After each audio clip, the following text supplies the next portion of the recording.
Kabupaten Poso adalah salah satu dari 8 kabupaten yang ada di Provinsi Sulawesi Tengah.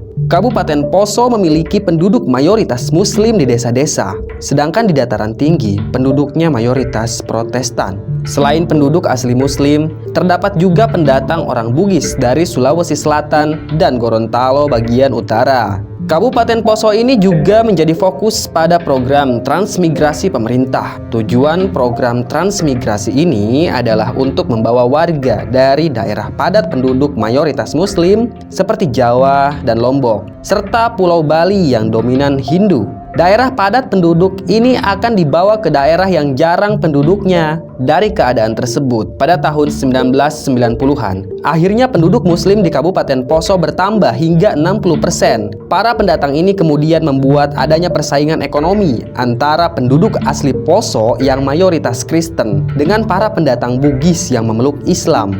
Bagi masyarakat Indonesia, wilayah Poso dikenal karena pernah ada kegaduhan bernuansa agama di sana. Kronologi awalnya terjadi pada Desember 98, di malam Natal yang kebetulan bertepatan dengan bulan Ramadan. Kala itu, seorang pemuda Protestan yang berasal dari Lambogia bernama Roy menyerang Ahmad Ridwan yang merupakan seorang Muslim. Informasi yang tersebar di pihak Kristen menyebutkan bahwa setelah diserang, Ridwan lari ke masjid. Sedangkan versi Muslim menggambarkan bahwa kejadian ini merupakan sebuah serangan terhadap pemuda Muslim yang tertidur di halaman masjid. Lalu para tokoh agama kedua belah pihak bermusyawarah. Keduanya sepakat bahwa sumber masalahnya terdapat pada minuman keras. Akibatnya, Polres Poso pun mulai menyita minuman keras yang kemudian dihancurkan. Masalah ini seharusnya sudah selesai dan tidak perlu ada kegaduhan lagi. Namun di kemudian hari ada kelompok pemuda Kristen yang mendatangi pemuda Muslim.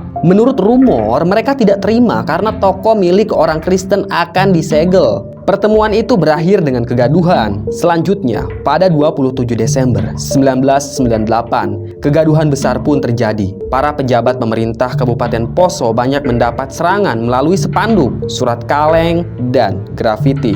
Nah, dan pada bulan Mei tahun 2000, meletuslah pertempuran terbesar dan terparah hingga banyak korban berjatuhan. Berdasarkan wawancara yang dilakukan oleh Human Rights Watch, kebanyakan korban adalah para imigran dari Sulawesi dan Gorontalo. Hingga pada awal Mei muncul rumor bahwa banyak pemuda Kristen yang telah melarikan diri ke sebuah kamp pelatihan di Kerei.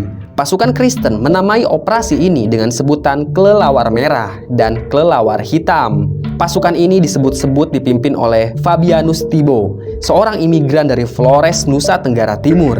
Kemudian pasukan kelelawar menghabisi seorang polisi dan 2 warga sipil Muslim. Kelompok kelelawar ini kemudian bersembunyi di sebuah gereja Katolik di Kelurahan Mungko. Mereka pun mulai bernegosiasi dengan polisi untuk menyerah. Para warga Muslim juga telah menunggu di depan gereja. Namun sayang, ternyata mereka tidak ada niat sama sekali untuk menyerah. Pasukan kelelawar kabur melalui pintu belakang gereja. Aksi ini kemudian menyulut kemarahan umat Muslim. Mereka pun meluluh lantahkan gereja itu. Dan masih pada bulan Mei, kegaduhan pun semakin parah hingga menelan 577 korban meninggal dan 384 luka-luka. Kegaduhan ini kemudian berakhir pada Desember 2001 dengan ditandatangani deklarasi Malino antar kedua belah pihak. Dari tragedi tersebut, Mbah berpesan, kita sebagai warga Indonesia yang terdiri dari berbagai macam suku dan agama, kita harus selalu rukun dan damai, saling menghargai satu sama lain. Dan jika ada masalah di antara kita, sebaiknya diselesaikan dengan musyawarah dan perdamaian. Semoga kegaduhan seperti yang terjadi di Poso tidak pernah terulang lagi di tanah air kita yang tercinta ini. Baik, dari catatan sejarah itulah, kali ini tanpa berniat menyinggung pihak manapun, izinkan Mbah untuk bercerita tentang seorang wanita bernama Ratmi.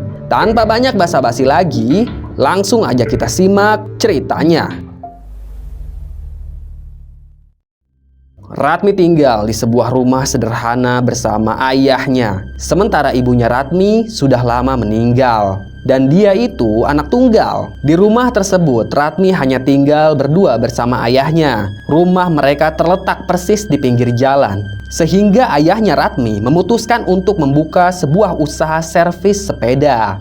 Usaha itu sudah berjalan cukup lama. Namun semenjak munculnya isu kegaduhan antar warga di Poso, usaha ayahnya Ratmi jadi sepi. Orang-orang enggan keluar rumah karena takut diserang musuh. Walaupun sepi pelanggan, toko servis sepeda itu tetap buka. Karena mau bagaimana lagi, itu adalah satu-satunya mata pencaharian ayahnya Ratmi. Beberapa saat kemudian, Ratmi muncul dari dalam rumah. Dia berjalan dengan hati-hati sambil membawa sepiring nasi goreng dan teh hangat. "Ayah, sarapan dulu," ucap Ratmi.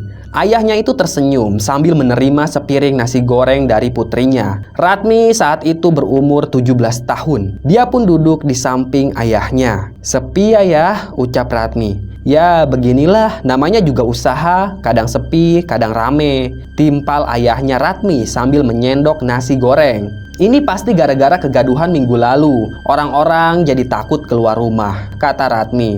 "Ya sabar aja, pihak kepolisian pasti tidak akan tinggal diam nak. Kondisi di wilayah kita pasti segera membaik," ucap ayahnya Ratmi. Beberapa menit kemudian terdengar suara deru mobil truk diiringi dengan sorak-sorai komplotan lelaki. Buru-buru ayahnya Ratmi meletakkan piring. Dia keluar dari toko untuk melihat siapa yang datang. "Nak, masuk," pinta ayahnya Ratmi pada putrinya. Dengan cepat ayahnya Ratmi menutup toko. Yang datang adalah komplotan musuh.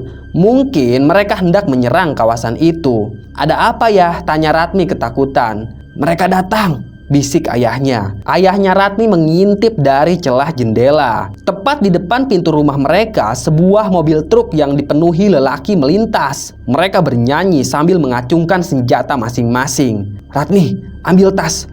Bawa pakaian dan makanan secukupnya. Desa kita sudah tidak aman. Kita harus pergi dari sini," ucap ayahnya Ratmi. Anak itu pun nurut saja. Segera dia masuk ke dalam kamar, lalu mengambil tas butut warna hitam dari dalam lemari. Ia memasukkan pakaian ke dalam tas itu. Tidak banyak, hanya 3 setel saja, termasuk pakaian ayahnya. Kemudian Ratmi melangkah ke dapur. Dia membungkus nasi dan ikan asin. Hanya itu makanan yang mereka punya. Setelah tas terisi penuh, Ratmi menyeret tas itu ke ruang tamu. "Sudah nak?" tanya ayahnya. "Sudah ya," timpal Ratmi. Ayahnya Ratmi merogoh selembaran uang, jumlahnya 60.000. "Ini, masukkan ke kantongmu buat jaga-jaga," kata ayahnya Ratmi. Ratmi pun memasukkan uang itu ke dalam kantong celananya. "Ayo, kita pergi dari sini," ajak ayahnya Ratmi. Sebelum pergi, Ratmi ingat sesuatu. Dia pun masuk kembali ke dalam kamarnya dan membuka laci. Di dalam laci itu ada foto mendiang ibunya yang berwarna hitam putih. Buru-buru ia memasukkan foto itu ke dalam kantong. "Ayo nak, cepat,"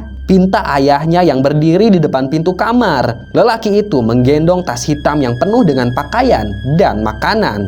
Dengan terburu-buru, mereka keluar dari dalam rumah melalui pintu dapur, lalu masuk ke dalam hutan. "Kita mau kemana ya?" tanya Ratmi. "Kita menuju jalan lintas, nanti akan ada kendaraan yang lewat. Kita numpang kendaraan itu dan menuju kota, tempat yang paling aman. Di sana penjagaan polisi masih ketat," ucap ayahnya Ratmi. "Kok harus lewat hutan ya?" kata Ratmi. Ia kembali bertanya. Dia berjalan tergesa-gesa mencoba untuk menyeimbangi langkah ayahnya. "Ini jalan pintas yang aman," timpal ayahnya Ratmi.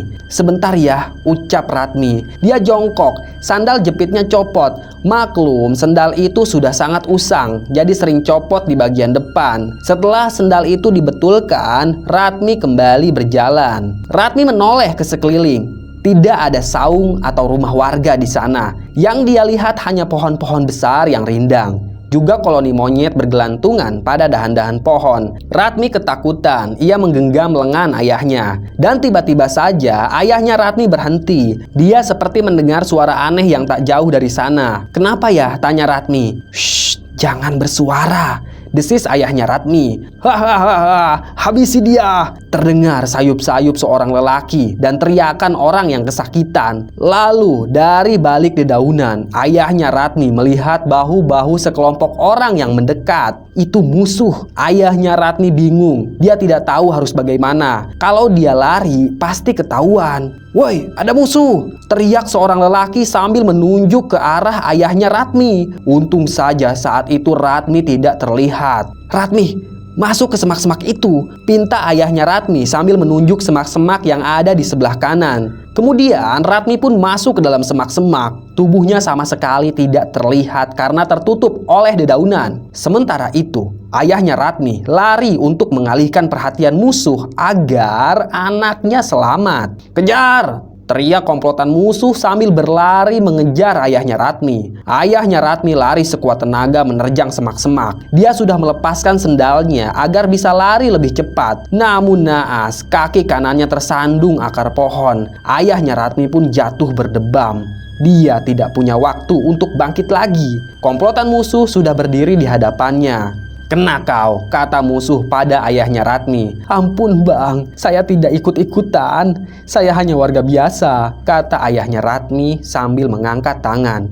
"Halah, jangan banyak omong kau," ucap seorang lelaki bertubuh kekar. Dia hanya mengenakan kaos singlet dan celana kolor pendek. Mereka menyeret ayahnya Ratmi dengan kasar. "Ampun bang, sumpah saya tidak terlibat apa-apa," rintih ayahnya Ratmi. Namun komplotan itu tidak kenal ampun. Mereka terus menyeret ayahnya Ratmi dengan kasar. Kedua kaki dan tangannya diikat. Ayahnya Ratmi didudukan di bawah pohon besar. Dia pun dihabisi begitu saja tanpa belas kasih. Parahnya lagi, ia dihabisi tanpa menggunakan senjata api. Dan itu sangat mengerikan. Sementara itu, Ratmi masih bersembunyi di dalam semak-semak. Pipinya basah oleh air mata. Dia sangat ketakutan. Barusan dia mendengar teriakan ayahnya. Selang 2 jam setelah situasi aman, Ratmi keluar dari semak-semak. Dia memanggil-manggil ayahnya. Namun ayahnya itu sudah tiada. "Tolong!" lirih Ratmi. Dia menangis sejadi-jadinya di samping mayat ayahnya. Kemudian ada segerombolan orang yang mendekat. Awalnya Ratmi ketakutan, tapi ternyata itu adalah warga desanya Ratmi. Mereka pun menyelamatkan Ratmi dan membawa anak itu ke kota. Sementara jasad ayahnya Ratmi masih tergeletak di bawah pohon. Warga janji pada Ratmi kalau situasi desa sudah membaik, mereka akan kembali ke hutan untuk memakamkan jasad ayahnya Ratmi. Selesai. Terima kasih sudah menyimak cerita Mbah. Tunggu cerita-cerita lainnya ya. Tetap sehat dan salam merinding.